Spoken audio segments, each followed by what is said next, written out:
Бюджет мәсьәләсеннән тыш шәһәр советы депутатлары карауына Бөек Ватан сугышы инвалидлары, сугышта һәлак булучыларның толлары, тыл хезмәтчәннәренә социаль ярдәм күрсәтү хакында да мәсьәлә каралды.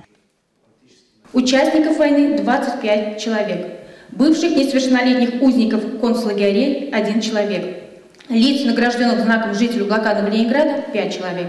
Вдов погибших, умерших инвалидов и участников Великой Отечественной войны 37 человек.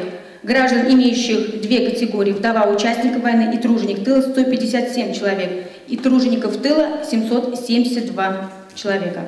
Исәннәрнең кадерен белергә, әлеге категория гражданнарга ярдәм күрсәтү бәйрәм алдыннан гына түгел, һәр даимгә әверелергә тиеш дип белдерде чыгыш ясаучы. Шунда ук депутатлар Нурлы шәһәре советы депутаты Илфат Гәрәевның депутат вәкаләтләрен вакытыннан алдан туктату турында гаризасында канәгатьләндерделәр. Район советы сессиясендә исә узган елгы бюджетның үтәлеше турындагы отчет расланганнан соң Татарстанда кеше хукукларын яклау буенча вәкилнең Нурлат районы буенча ярдәмчесе Идрис Кәримовның узган ел башкарган эше турында отчеты тыңланды.